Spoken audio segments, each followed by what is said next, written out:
Good day, students and viewers. You are welcome. In this video lecture, we are going to look at Math 105. Because today's date is 11/2025. Math 105, and this is differential and integral calculus. So in today's lecture, we are going to continue with our discussion. We are going to continue with our discussion on functions. We are on functions. And in functions, we were discussing types of function in our previous video.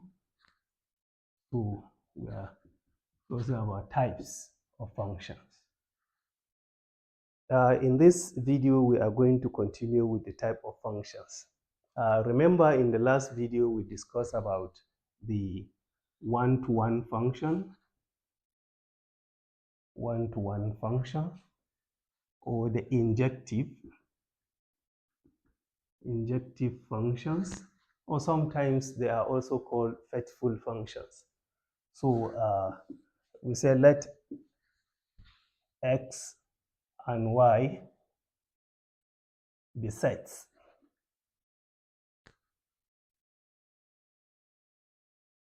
And let f be a function from x to y.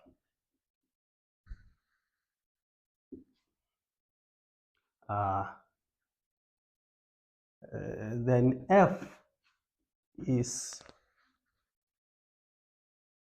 one-to-one. F is one-to-one if for all x1, x2 in x, that is for any two elements in the domain. This is the domain x.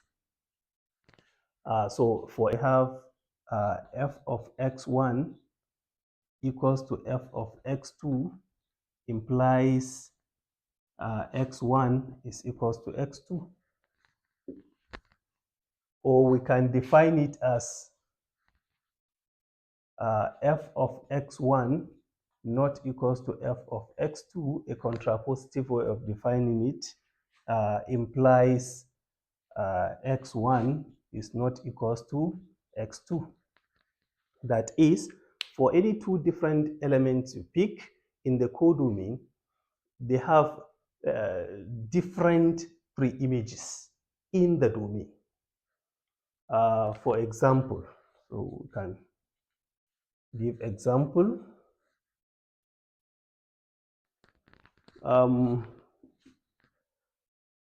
Let f be a function from the set of real numbers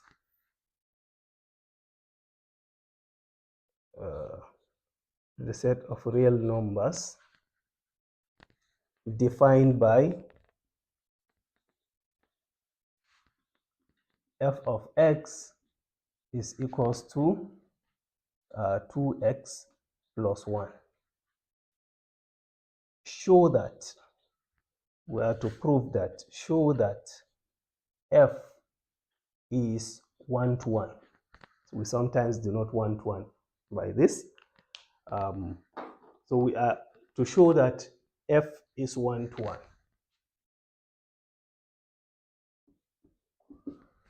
So to prove that the function defined by f of x is equals to 2x plus 1, that's from the set of real numbers to the set of real numbers, is one-to-one, we take this condition. We use this condition that f of x1 is equals to f of x2 implies f of x1 is equals to f of x2. So in a nutshell, to show that a function is one-to-one, or in general to assume that something is unique, you you assume that there are two of such, and then conclude by verifying that the two must actually be the same. And we say let x1 and x2 be two real numbers. Yeah, let x1 and x2 be two real numbers. That's in the domain. So remember, we are picking any two real numbers from the domain. Actually, we are picking any two numbers or any two items or elements from the domain. And then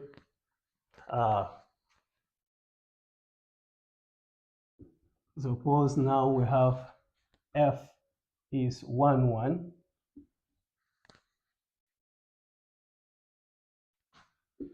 Then we have f of x1 is equals to f of x2.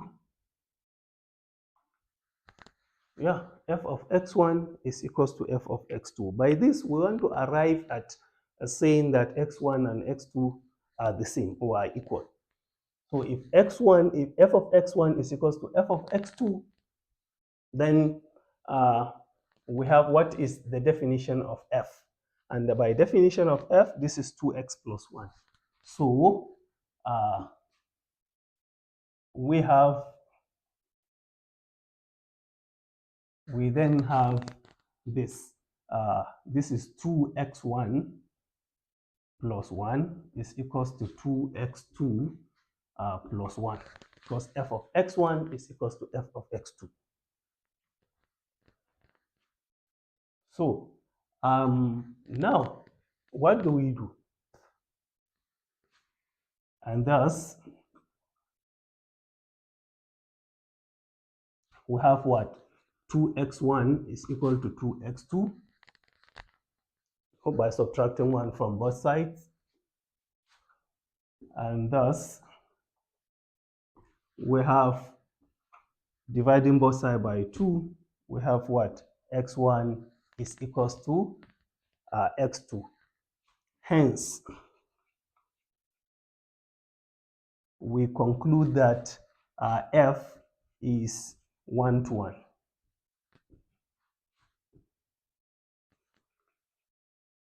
The function is a 1 to 1 function. So you see, we have first assumed that the function is 1 to 1. Actually, if the function is 1 to 1, definitely x1 must be equals to, x1 must be equals to x2 at the end. So if the function is 1 to 1, definitely it will, f of x1 will be equals to f of x2. And for it to be a 1 to 1, we must have that x1 is equals to x2. So let's discuss on the onto function. The onto function. Sometimes we call it surjective. Surjective function. So definition, let x and y be sets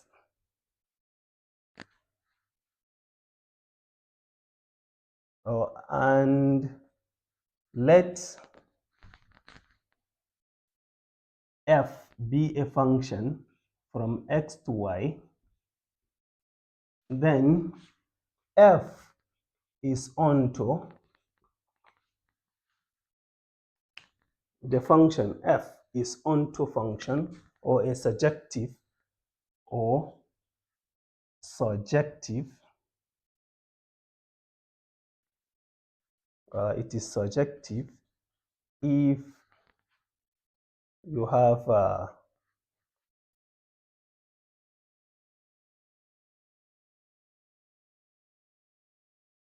for all x in y,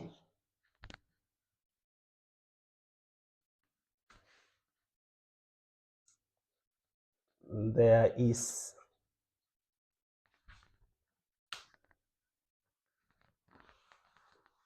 all x and y, there is at least one x. There is at least an x inside inside the domain, such that f of x is equal to y. This is for all y in y, meaning every element of the codomain has a corresponding pre-image in the domain, meaning all the elements of the codomain are actually mapped by at least one of the elements of the domain. And this is what we are referring to. So you have this is x, and here is y. And here is a function f from x to y. So you have some elements here.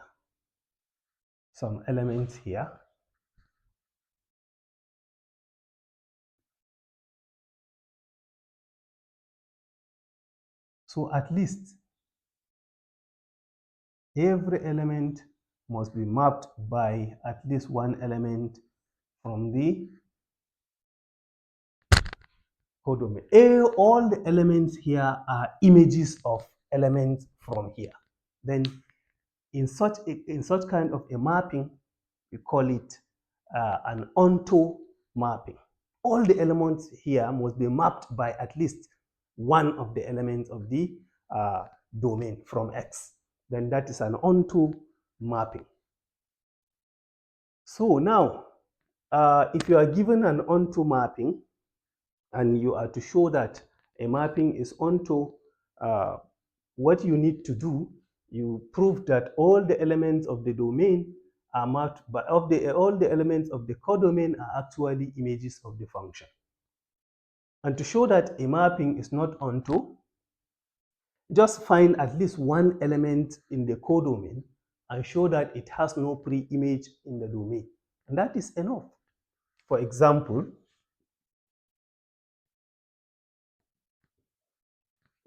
because in our previous video we have discussed about elements, we have discussed about example of onto functions. So here in example 2, we are considering a function that is not onto. So you are to prove that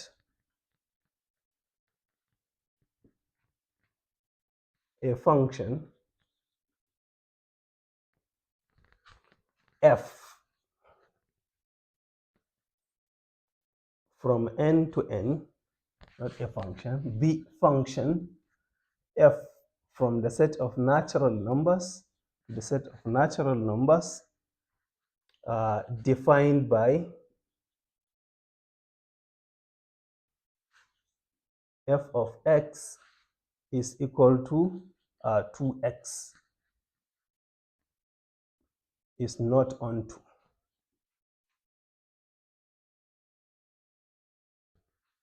It's not an onto function. Yeah, it is not an onto function because you can show that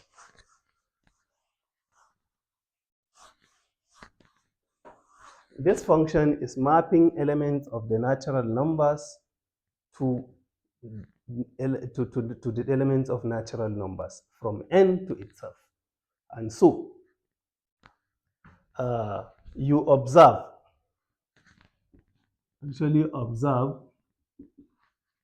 that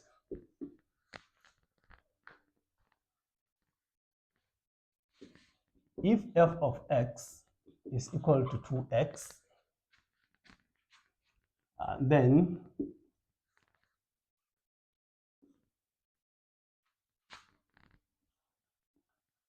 there is 1.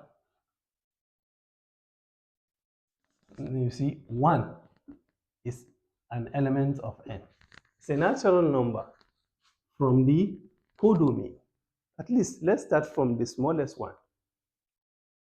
1 is a natural number. This is the codomain also. So you see that 1 is in n. and there is no such y. There is no such x inside n. That is from the codomain. You cannot find such x such that f of x is equal to 1. There is no natural number you get so that you multiply it and get 1. No such natural number. And so you see 1 in n has no pre-image. And this is what we are seeing. This is the picture of what we are seeing. This is n. So 1, 2, 3, 4, something like that. This is n itself. 1, 2, 3, 4. You see, okay, let's make this 2, 3. So 2, 3, 4, 5, 6, 7, 8, 9, and so on. So this is f. So 1 times 2 will map to 2 because this is the definition of f. F of x is equals to 2x. So, and this 1 times 2 will map to 4. This 1 times 2 will map to 6, times 2 will map to 8, and so on. You see that all the odd numbers are not mapped by f. The odd numbers will not be having pre-images in the domain. And this is actually the pictorial representation of what is going on there. And therefore, the function f is not onto. Therefore, f is not surjective.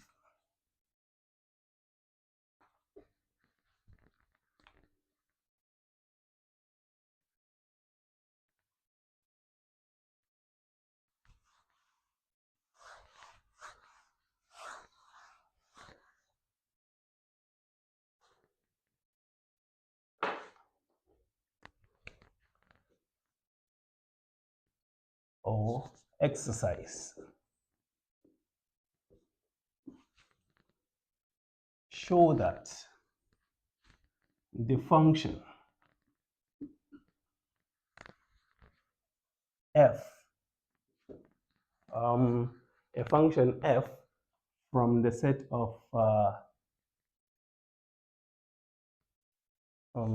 of integers into the set of natural numbers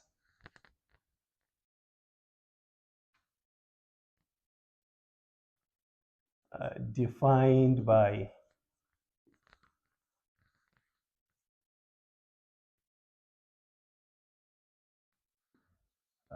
f of x is equal to x squared minus x.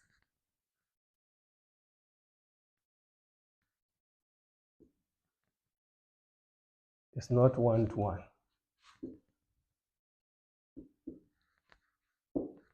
Prove this as an exercise. So a definition.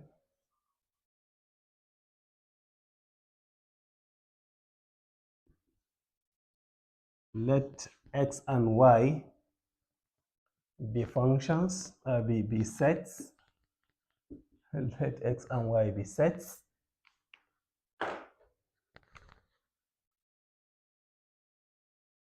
Be sets, and let f be a function from x to y, be a function, then f is called a bijection. F is called a bijection.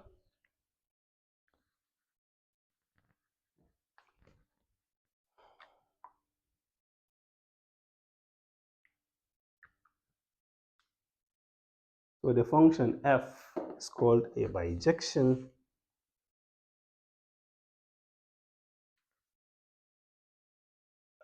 if f is 1 to 1 and onto. If it is a surjection and injection, then it is called a bijection.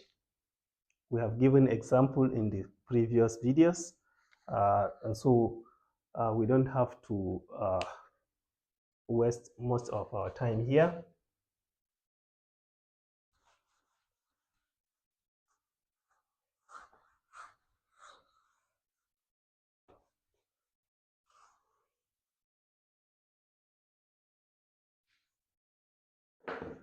All right, let's look at the piecewise function.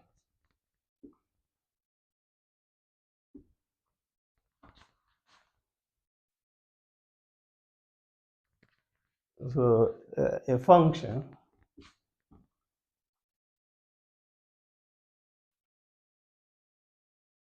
f from x to y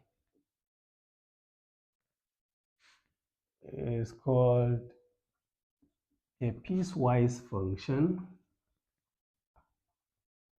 Is called a piecewise function if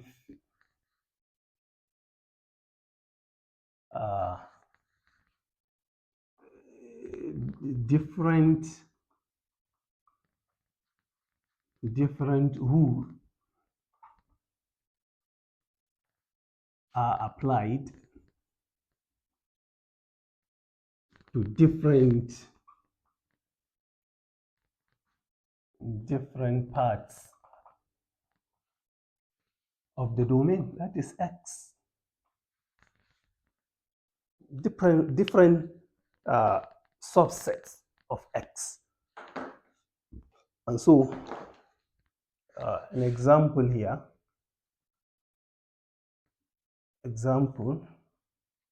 is you take, let's take an example here. Let's take the absolute value function. The absolute value function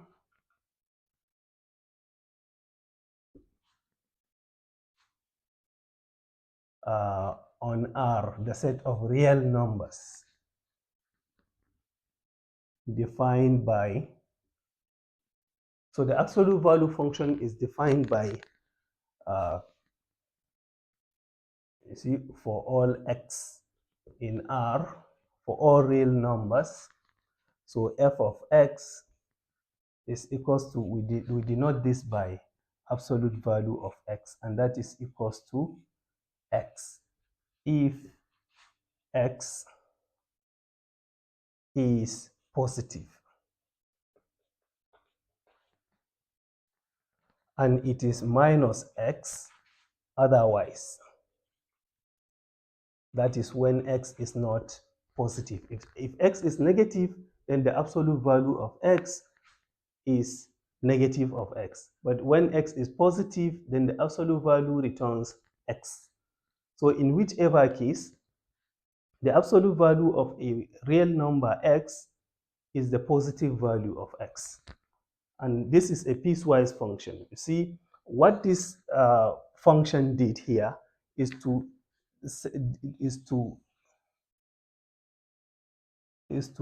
divide the real numbers into two, the negative real numbers and the positive real numbers. It partitions the positive real numbers into two, the negative, it partitions the real numbers into two, the negative and positive part. So whenever you pick x from here, for you to get its absolute value, mean you add a negative to it. So it is already negative, so negative will give positive. So but when you pick x from the positive side of, from the positive subset here, so you add x, you want to get the output as positive, you just pick x and that is the positive. So x, it is its own positive, so the absolute value will just return x. All right.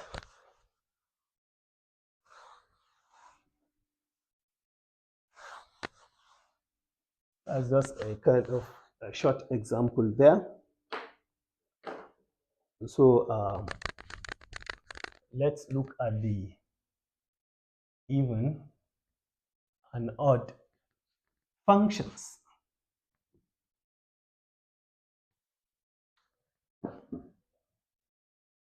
A function f of x is called an even function. It's called an even function if f of x, if f of minus x is equals to f of x, or f of x equals to f of minus x. Meaning, introducing negative to x on x doesn't change the output. And f is called an odd function if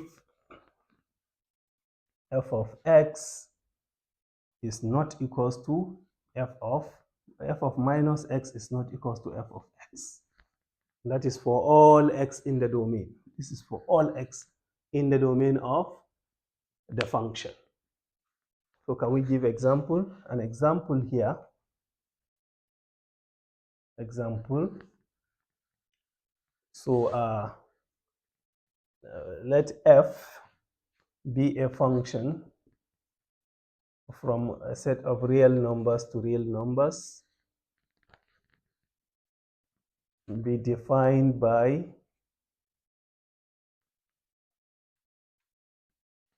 f of x is equals to, let's say, cos x, the cosine function. The cosine function is actually a kind of even function. So you see, if you have f of minus x, it will give you f of x. It's the same thing. Another example,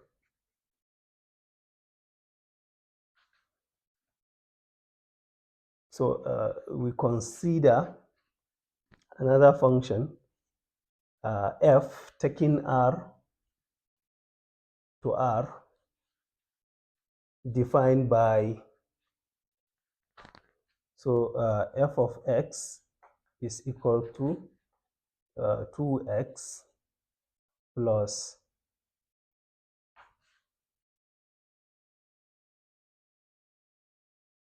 all right, so let that be f of x is equal to x squared.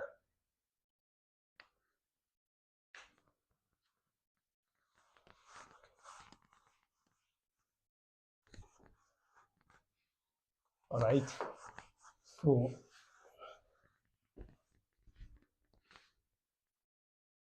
b equals to b equals to x squared.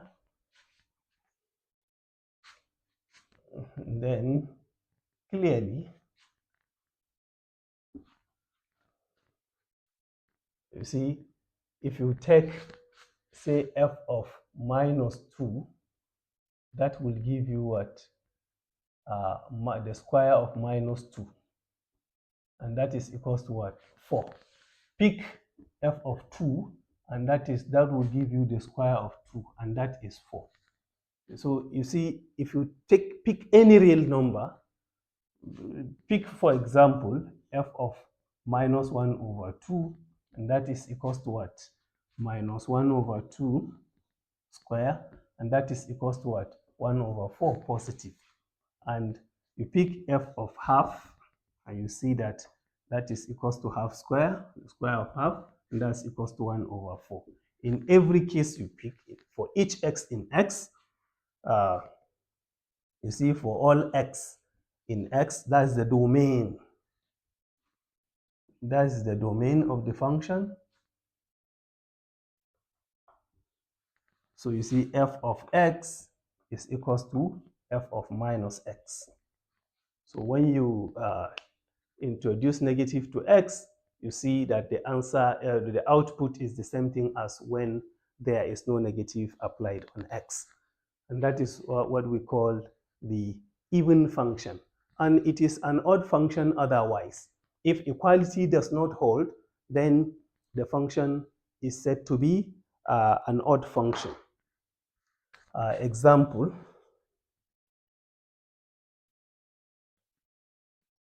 for odd function now.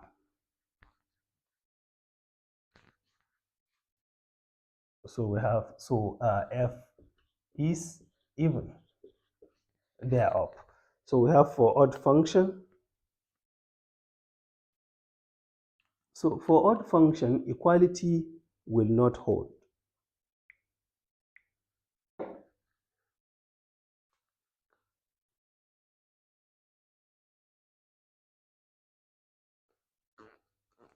So equality will not hold. Let f be a function. Where am I putting x here? For all x in R, the domain of f, okay? So let f be a function from z to z itself, from the set of integers to integers, be defined by f of x is equals to x, let's say 5x plus 1. Is this function an odd or even function? So let's see. Pick x equal to 1 now. Pick x equals to 1. For 1, from the domain, actually 1 is an element of an integer. If 1 is an integer, element of integer, set of integers. So for 1, what do you have? So f of 1 is equal to what? 5 times 1, that is 5 plus 1, and that is equal to 6. Pick minus 1. Put, that is f of minus x. So that is f of 1, f of minus 1, that is equals to what? 5 plus 1, that is 5 times minus 1, and this is minus 5 plus 1, and the answer is minus 4. So we see that f of x is equals to, f of 1 is equal to what? 6. And that is not equal to f of minus 1, which is equal to 4. You see, f of x is not equal to f of minus x, because we have gotten at least one number from the domain which does not satisfy that. And so we conclude by saying f is not an even function.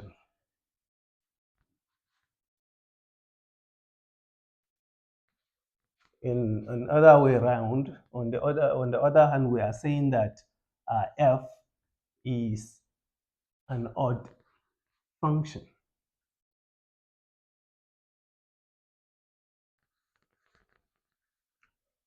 Example 7.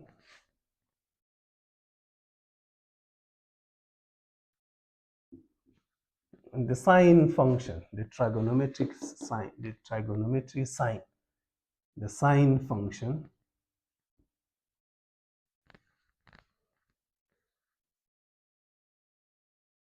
defined on the set of real numbers is an odd function.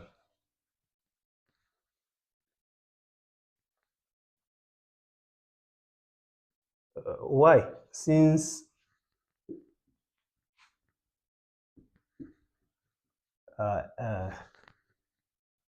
for example, if you pick sine say sine x will not be equals to sine minus x.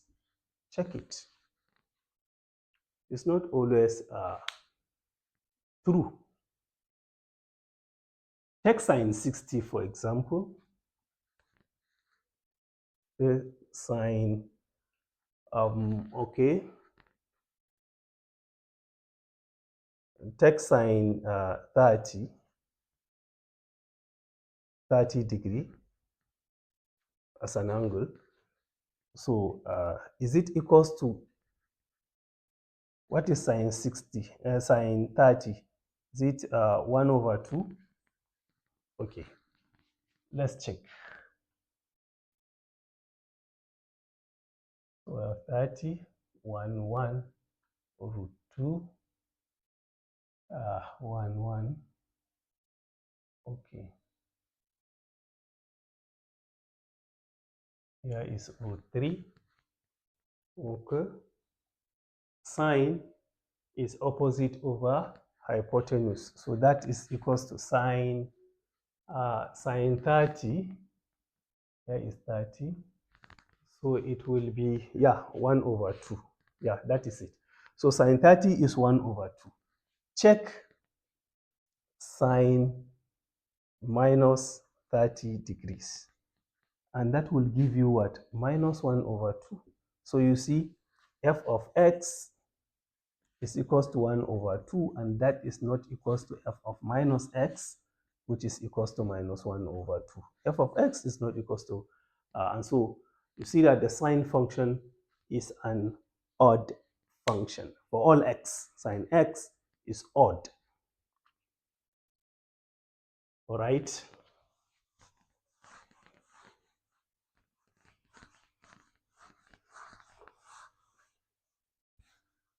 Okay, so let's proceed.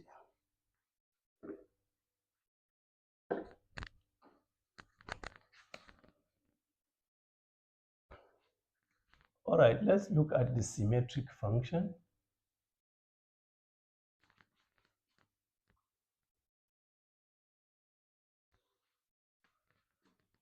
A function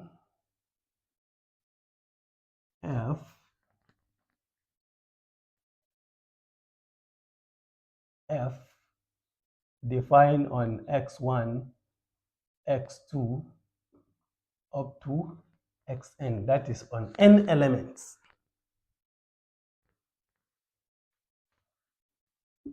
is called symmetric if f of x1, x2 up to xn is equals to f of, when the elements are permuted, is equals to f of x,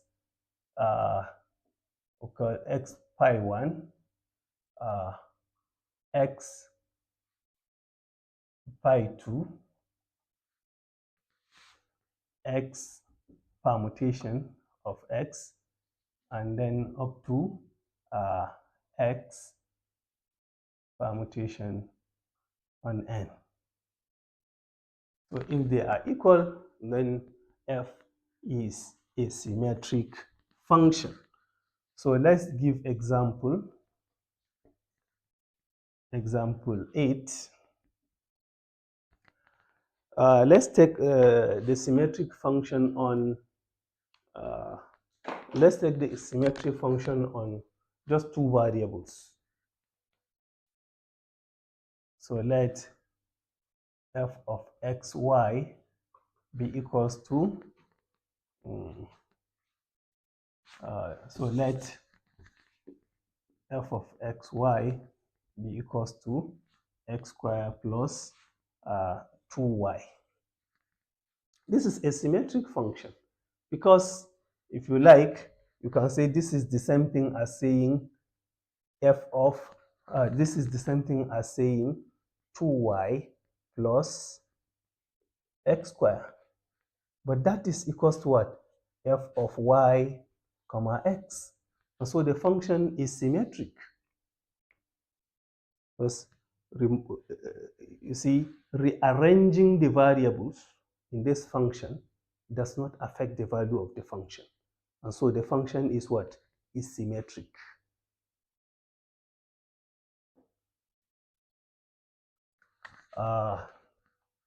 So another example, so this is one. Another example, so let f of x, y be equals to what? Sine x plus sine y. So this is the same thing as saying sine y plus sine x. But that is equals to f of y comma x. And that therefore is a symmetric function.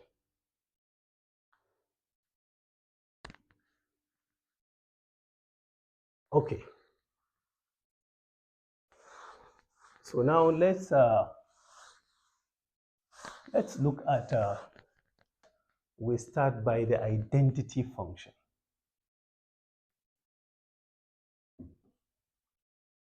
Identity function.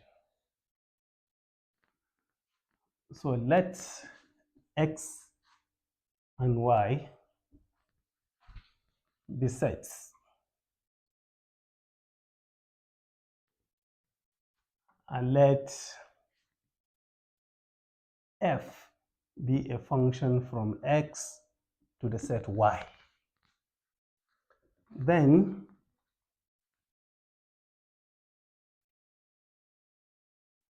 a function, the function, then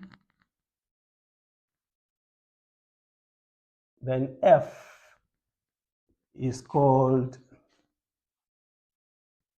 an identity function.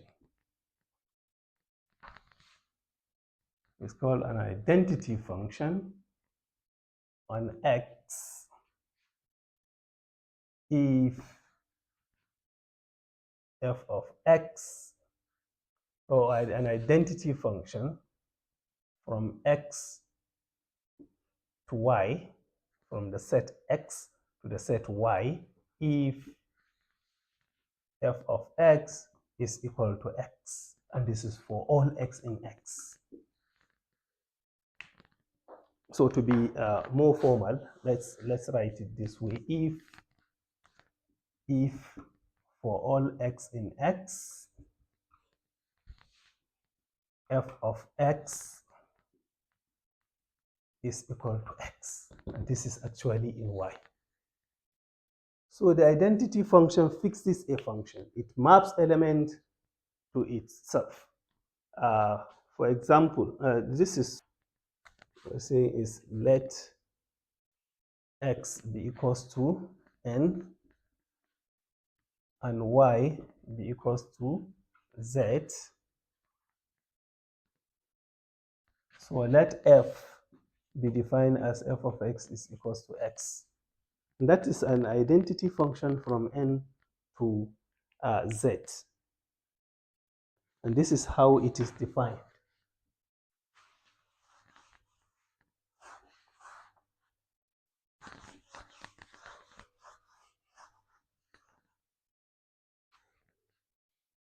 And this is the illustration of what we are saying. This is n, and this is z, this is f. So from n we have 1, 2, 3, 4, and so on. Here we have minus 1. Here we have minus 1, 0, 1, 2, 3, 4, and so on. So the identity function will fix 1 to 1, to take 2 to 2, it will take 3 to 3, it will take 4 to 4, 5 to 5, 6 to 6. So this is an identity function from the set of natural numbers to the set of integers. Then f is an identity function.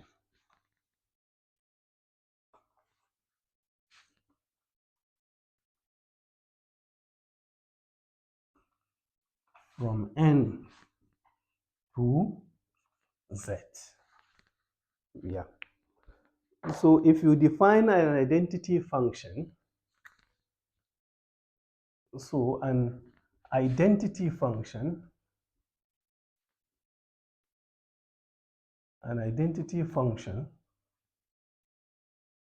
on a set X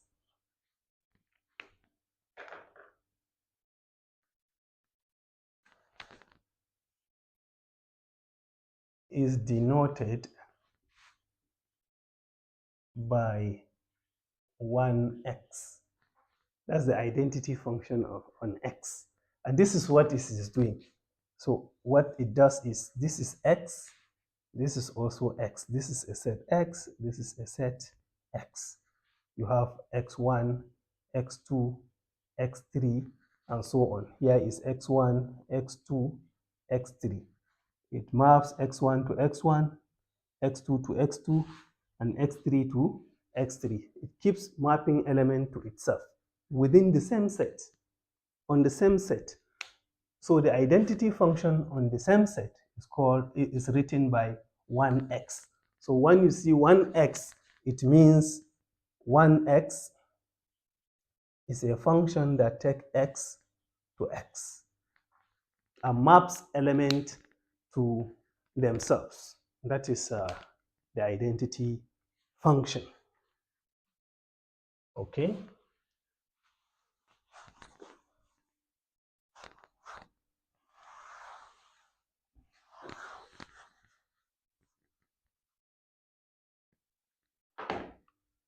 All right.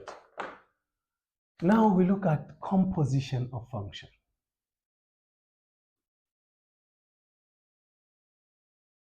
Composition of functions.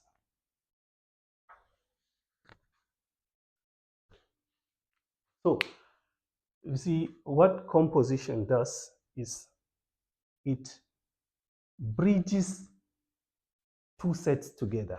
There is a function from a particular set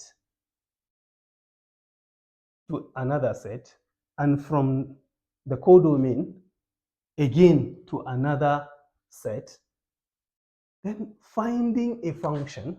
So let's see, you have three sets.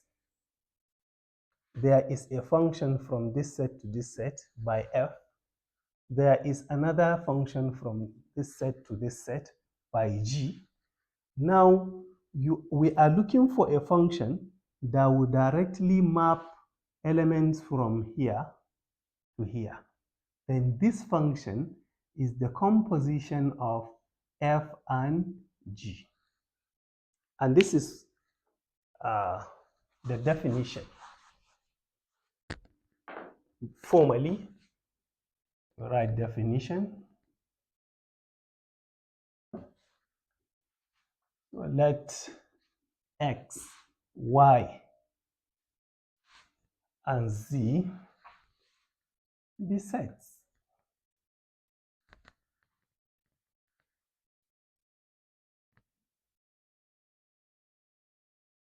And let f be a function from x to y,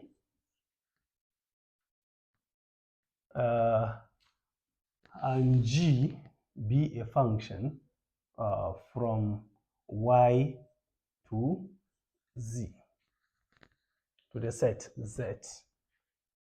So remember, this is just a set, not the set of integers. The set of integers is written in this way, like that. And so this is just a set, an arbitrary set z. So be functions.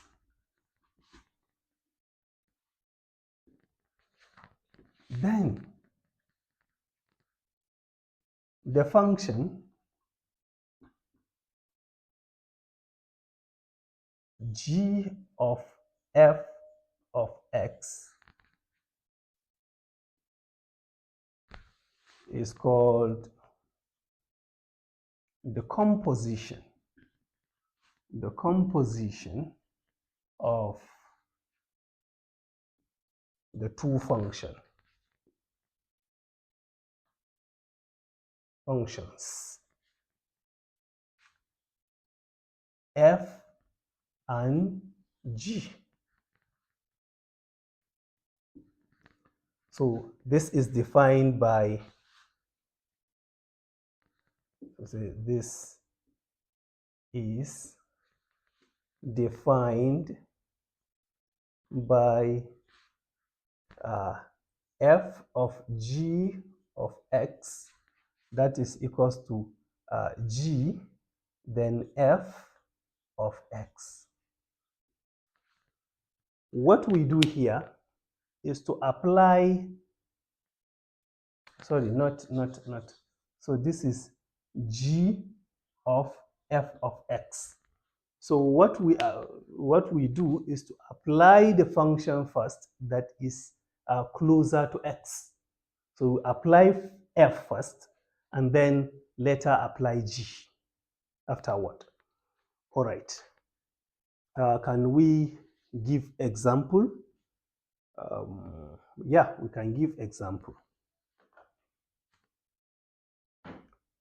Okay, example 9. Let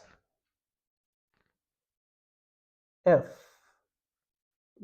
be a function from the set of integers, from the set of natural numbers to the set of integers. Be defined by, so f of x to be equal to 2x. That is 2 times x. And so we have another function, because for composition of function, we are looking for 2 functions, and then we compose the 2 functions. So this is just 2x, nothing more, and you have z, g be a function from z to q, the set of rational numbers, be defined by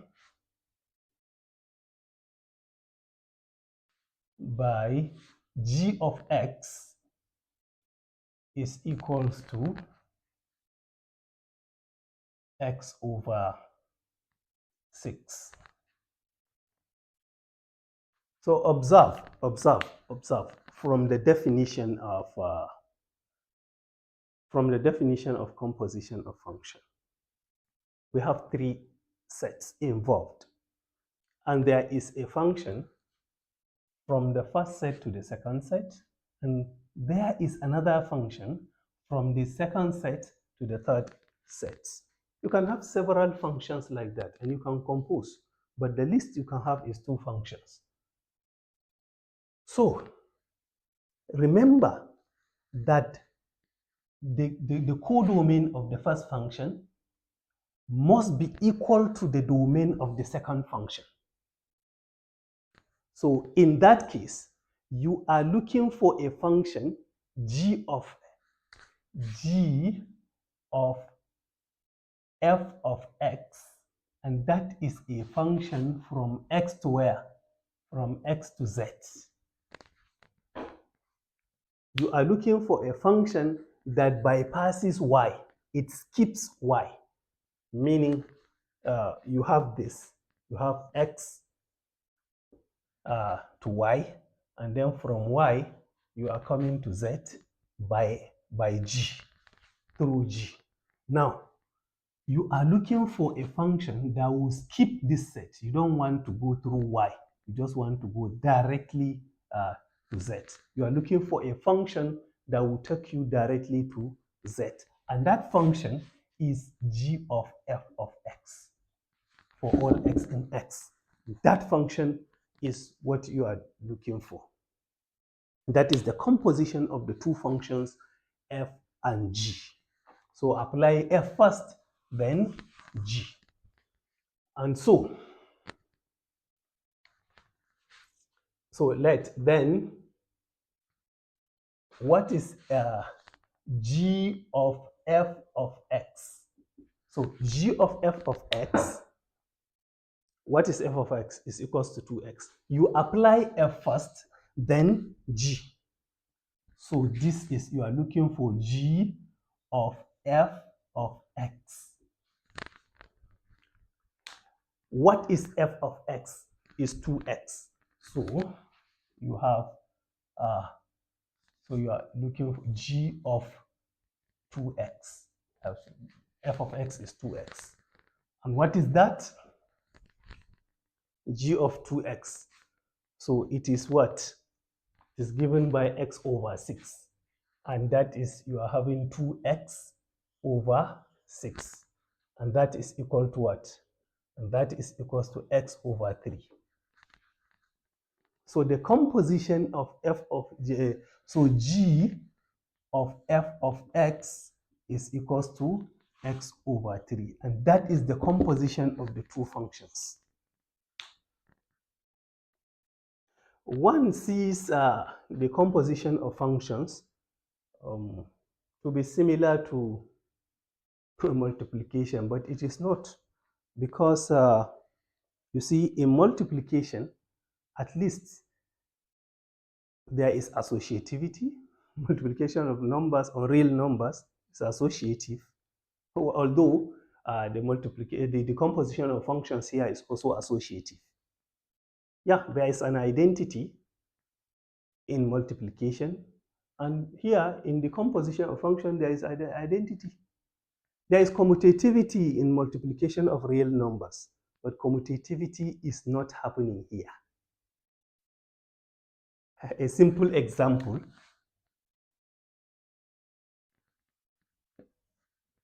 A simple example is from this. So we have found f of g of x now. G of f of x. So what then is f of g of x? Is it commutative? Is it commutative? Okay. Let's look at it if it commutes. So what is f of what else? So f of g of x, meaning this is applying g first before f. So that is equal to, we apply g first.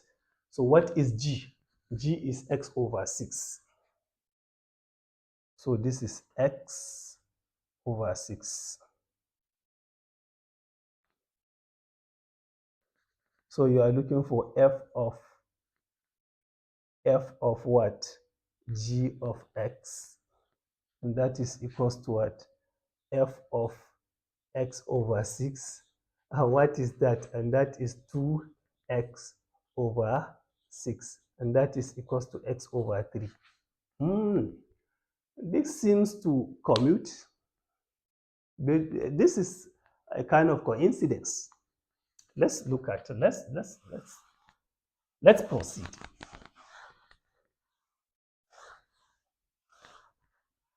All right. Let's look at another example. Consider the functions. We are still under example 10. Now consider the function. Okay. So consider the function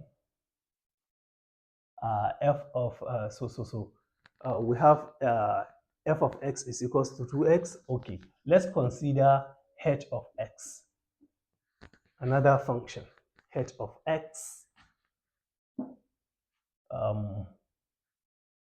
h of x, from where to where?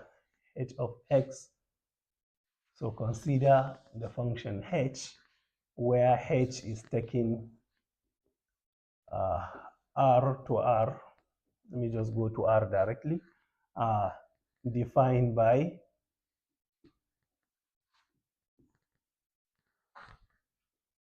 h of x is equals to x squared. Good. Now, Now find h of f of x and f of h of x and see if they are the same. So what is h of f of x? So h of f of x is equal to, what are we doing? So now we apply f first. And what is f? F is defined by 2x. You can remember, f is defined by 2x. So you have h of f of x, and that is equals to h of 2x. And what is h doing? H is squaring. So you have h is squaring this, so you have 2x all squared because it's defined by x squared. So this is equals to 4x squared. So now f of h of x, and that is equals to what? So we have f of h of x, and this is f of, what is h? H of x is defined by x squared, so I have x squared. And what is f doing? F is multiplying this variable by 2, so we are having 2x squared. Can you see? So now f of h of x is not equals to h of f of x. So it is not always a guarantee that a function will commute. So in general, so if you have the composition of functions, it is not always commutative, and therefore commutativity does not hold in composition of functions. Okay, so now we have seen that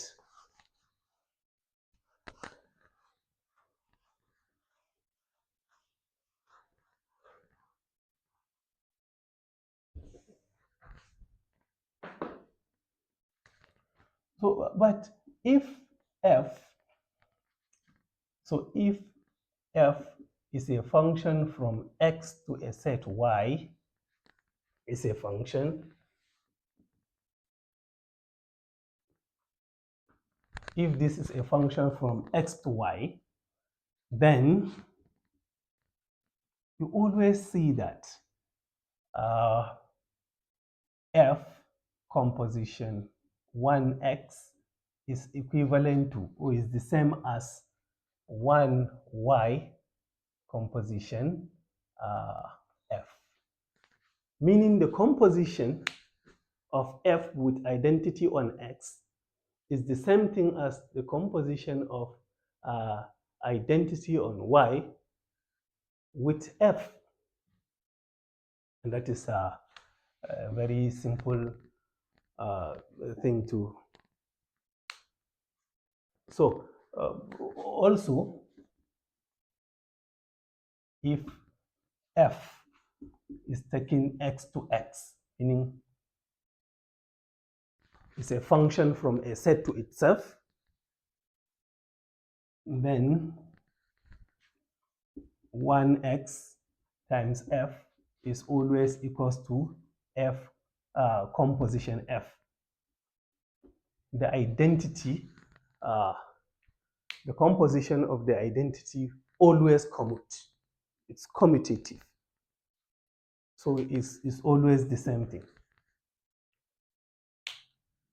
So you can check this. This is an easy exercise for you to check. Now, theorem.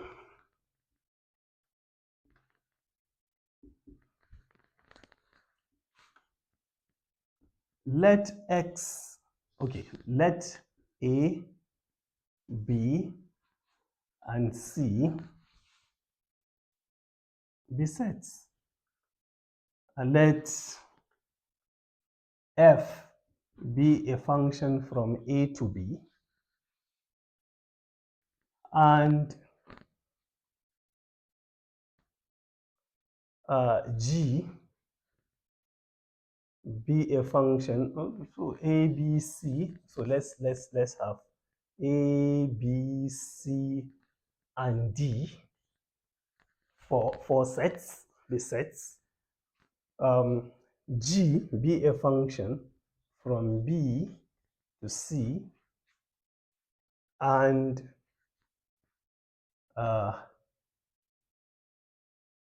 H be a function from C to D. The functions. Then the functions, then we have for all A in A, for all A in A, F composition G composition H of A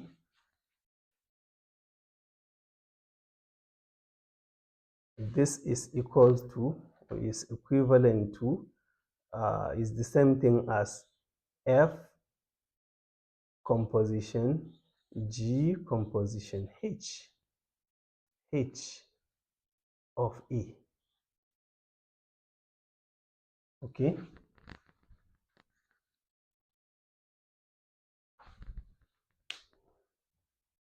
So this is it. What this theorem is saying is that, well, let me call it theorem 1, because it is the first theorem we have stated so far. So what this theorem is saying is that composition of functions is associative. It doesn't matter whether you start from, you compose F and G, then you compose with H, or you compose G and H, then compose F with the composite there. So we need to prove this. Proof.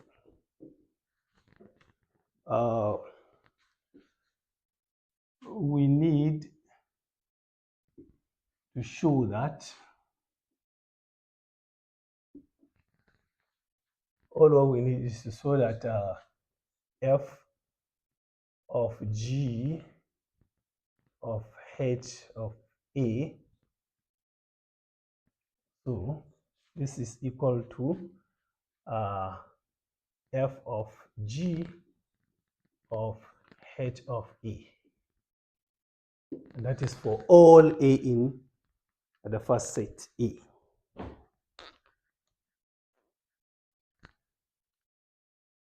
Okay, so you see commutativity does not hold in the composition of functions, but we want to prove here that associativity actually holds. So the composition of function is always associative. If you are composing 3 functions, it doesn't matter with which 2 you have started, whether you started from the first 2 or you start with the last 2, it doesn't matter. So what that means is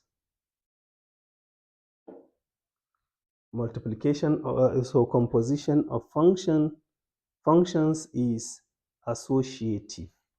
So what we are to prove, we are to show that this. So we define, define the variables. Okay, define the variables.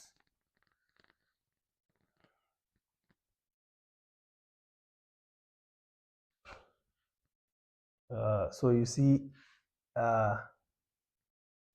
B is equal to F of A, because if you assign a function from A to B, then the F of A will be here. So A is in A, so F of A is B, such that F of A is equal to B. So you see that B is an element of the set B. And then f of B, and then C will be f of B. And you see that C is in C. So D is equals to f of C. You see, so D is in the set D. Okay. So all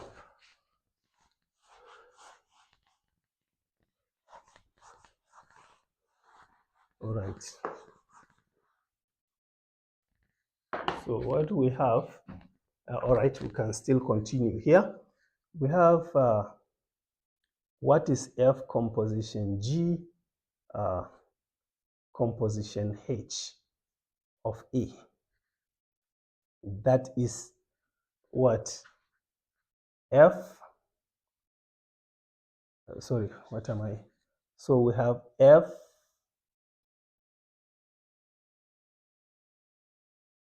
G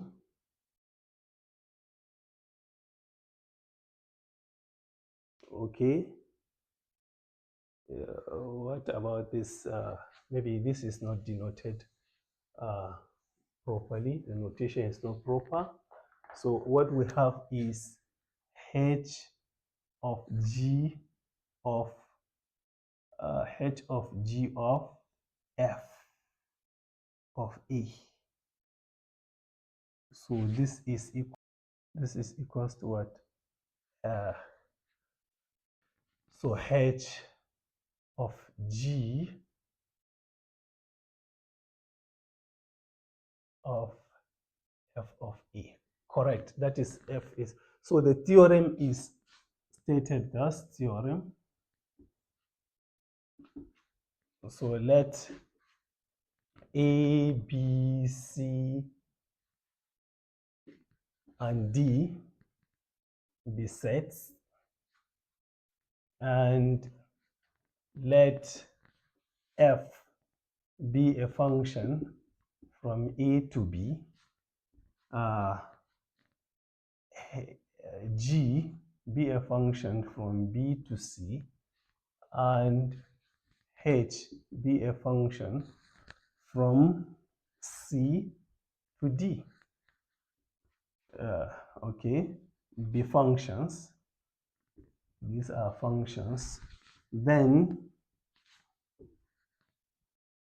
so H of G of F of A is equals to H of G of F of A. So this is what we are saying. So this is where we wanted to correct by restating the theorem. The arrangement of F, G, and H is what matters. So this is equals to, so what am I saying? So what is H of G of F of A? So we have H of G of F of A. And that is equals to what? By definition, this is H, G. This is equals to H, G of F of A. So that is it. That is by definition. So, but from these variables, what is F of A? So this is H, G of what? B. So Hg of B.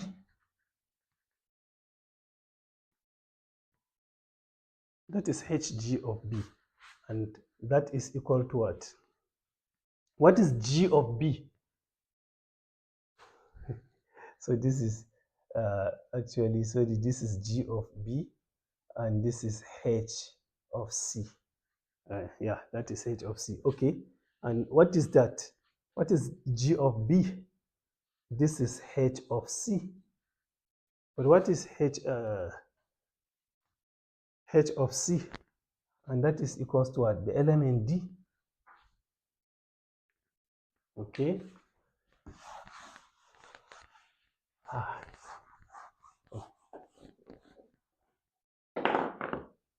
And so we have,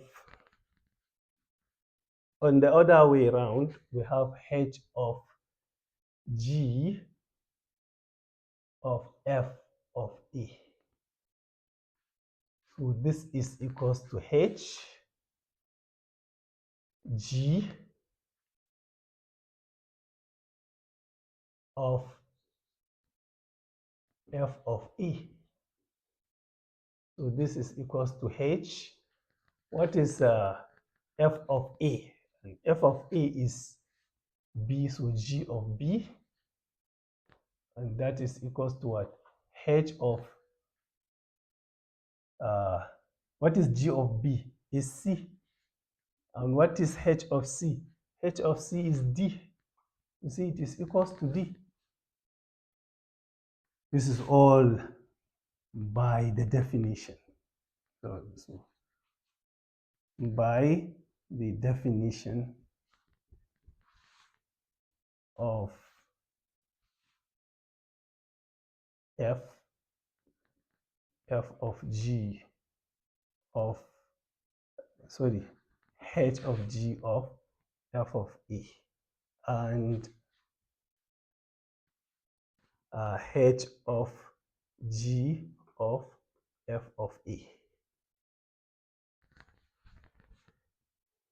By this definition, therefore, we see that H of G of F of A is equals to H of G of F of A. Therefore, associativity holds. And this is, you see, pick an arbitrary A in A, and this happens. And why? Since what? Since A is arbitrarily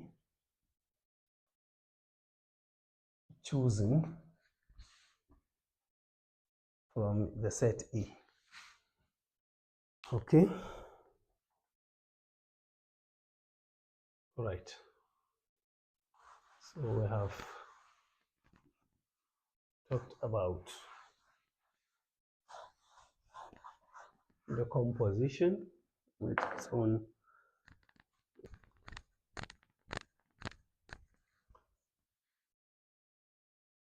theorem. Let X, Y, and Z be sets.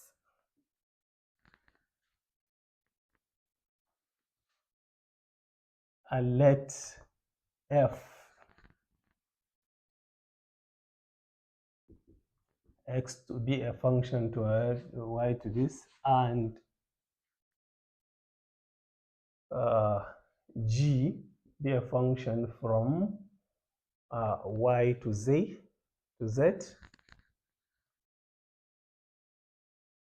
be functions. Let these ones be functions. Then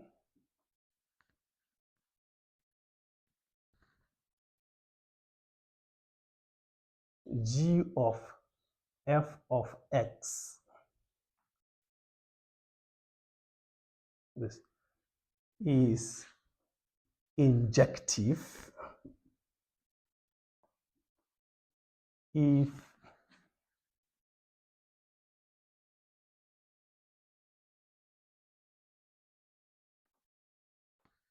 F and G are injective. Once they are injective, then what we are saying is composition of injective functions is also an injective function. Proof.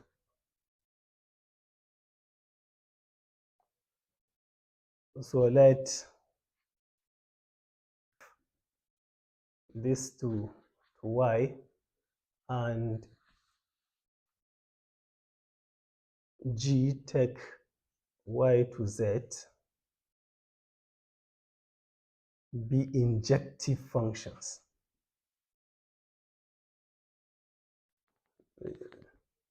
Injective functions. So if they are injective functions, then for any x1 and x2 in x, we have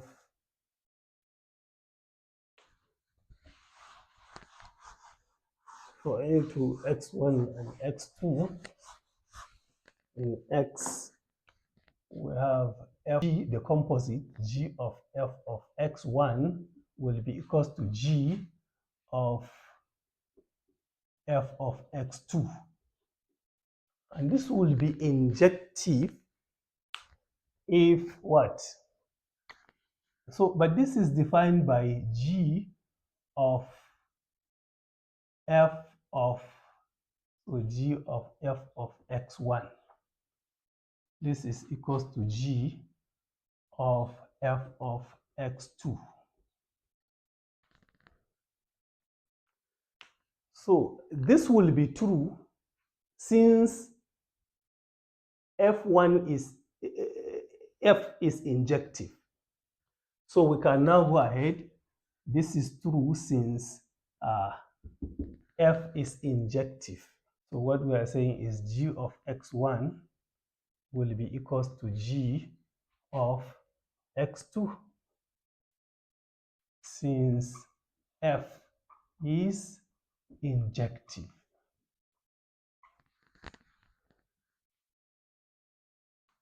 So, but this will be what? X1, because it is injective, it will implies what? X2. And the meaning x1 is equals to x2 since what?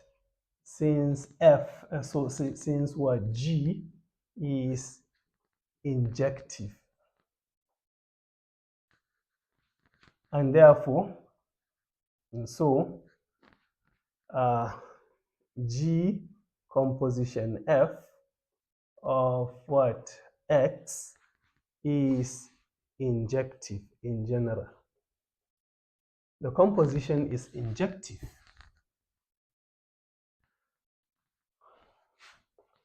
And that is it.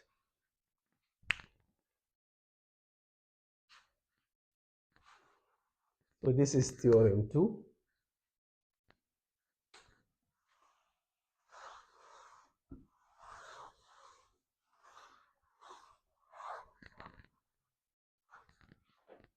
So theorem 3 now.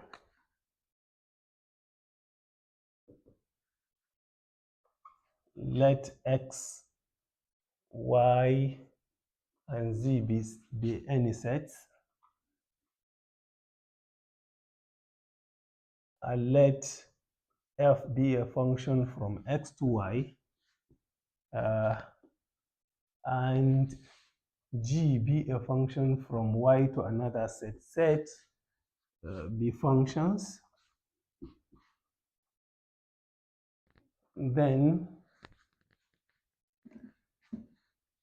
g of f of x is onto, that's surjective, if f and g are what? Are onto. So proof, this is as an exercise. Prove it as an exercise. Okay.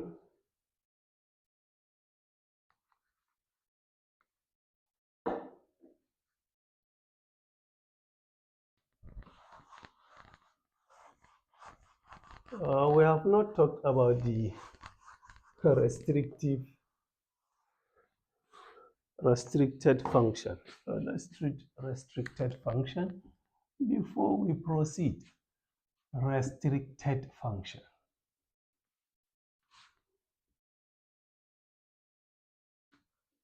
So let U be a subset.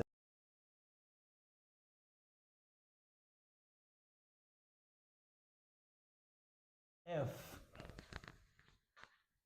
be a function from X to another set, say Y. And then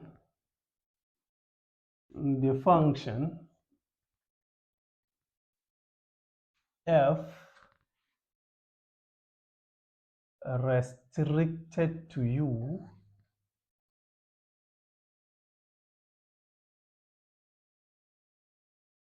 called F restricted to the set U is defined as F restricted to U is a function from U to Y, such that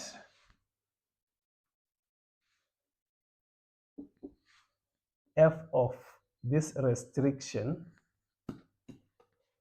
of X, of course X is in U now, subset of Y, is equals to F of X. That's the original function. It's the same as the function of X from X to Y. Okay? So example. I think this is example 11. So let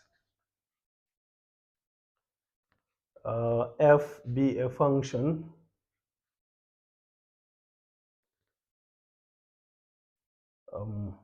okay, let F be a function from the set of natural numbers to the set of integers, be defined by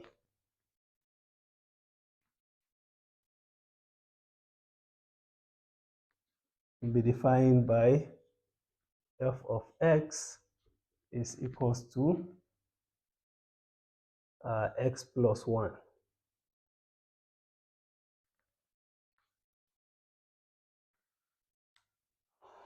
So this is F of X is equals to X plus 1. Yeah. So you see, the set of E, the set E is a subset of N. We can define a function now, F now restricted to N from the set of natural numbers, restricted to E, and this function is taking elements from E now to Z. So what is the range? You see, we are taking elements, this is restricted, there's a line here. So we are taking elements. All right, so now the range now, the range of F, you see, the range of F is equal to, so the original function now will be from the set of natural number to Z. So the range here will be what? X plus 1. So you have 1. So 1 from the natural number, so plus 1. So you have 2. You have 2 from the natural number plus 1. You have 3. you have 4, you have 5, and so on. Now the range of f restricted to the even natural numbers. This is, so from E now, we have 2. Elements are 2, 4, 6, 8. So from 2 now, you have 2 plus 1. You have to pick 2 here. X is 2 plus 1. So you have 3. Pick 4. 4 from here, 4 plus 1, you have 5. Pick 6. 6 plus 1, you have 7. So you have 9, 11, 13, and so on. So you see that the range now of f, so the function of x, which is even, is still the function when f is applied from x in the set of natural numbers. Take 2 from here. What is the image of 2? The image of 2 is 2 plus 1, 3. See it here. The image of 4, it is what? It is 4 plus 1, 5. See it here. And at the same time, look at the image of 2 is what? 2 plus 1, which is 3. You can see 3 here. So 3, 3, 5, 5. Meaning f, the function, when restricted to the even integers, it produces the same image as when you apply f directly on the larger set through x. What I mean here, the image f of x is still f of x restricted to e.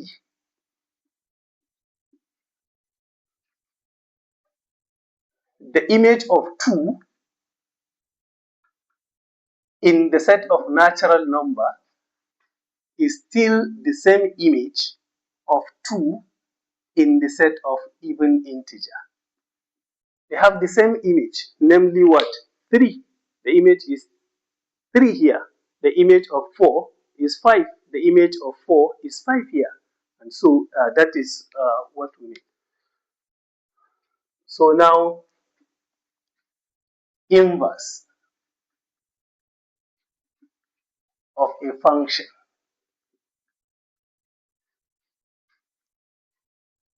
So definition now. Definition. Let f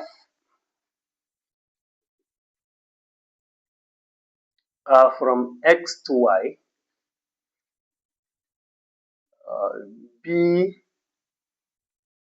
a bijective map. We have bijective function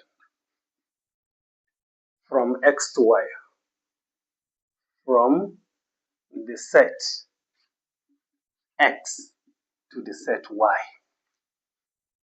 Then the function, this from y to x, is called the inverse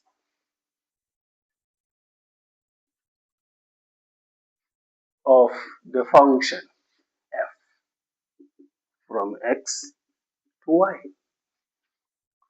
So you see, if x is, you have 2 functions. You have x, so you have 2 sets, x and y. You have a function f. So suppose you have elements here and you have some elements here. So if this mapping is 1-to-1 and onto, you see this is 1-to-1 because 1 point is mapping to 1 point here. 1 point is receiving just an image from here. So it is 1-to-1 and onto. So if you reverse the arrow now, that is the inverse.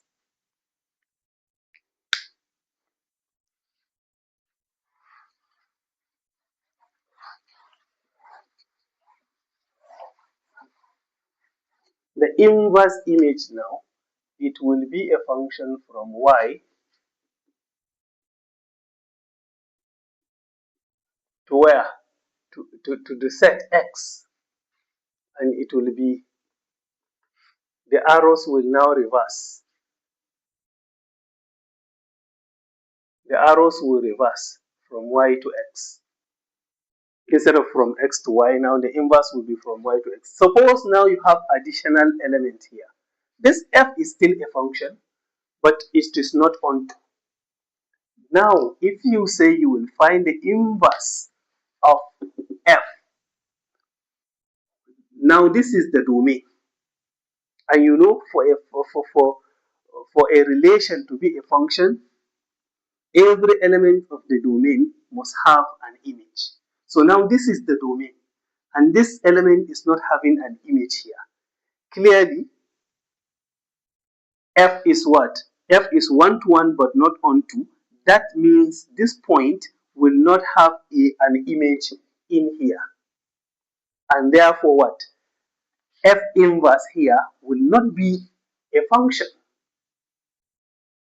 Okay, suppose the other way around, you have another element here, at least mapping to the same element. Now this is the domain. Here is the domain now for the inverse image, for the inverse function. And if this is the domain, at least you are reversing the arrows. So one element will have two images here. And also that assignment is no longer a function. And that is why for a function to be invertible, it has to be one-to-one and onto. All right, let's take example. Okay, for example, I think this is example number 12 or so. All right, so let f be a function from a set from the set of real numbers to the set of real numbers. B define B a function defined by f of x is equals to 2x plus 3, for example. Now, we are asked to find f inverse of x. Find the inverse of the function. Now, to find the inverse of the function, there is just a trick. First of all, you say, okay, let y be equals to 2x plus 3, and that is f of x. So now, interchange the position of x and y. And what do you have? You have x is equal to what? 2y plus 3. Now, find the value of y. What is y? So y is equal to, you have x minus 3 over 2. And that is the inverse. Is the inverse of f. And this we write it as, so we write the inverse of f as, so f inverse of x, this is equals to what? X minus 3 over 2. That is the inverse of x. Also, example number 13. Consider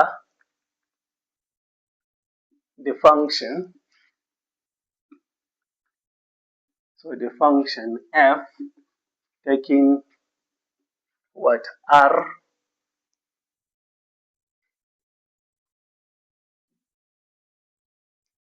so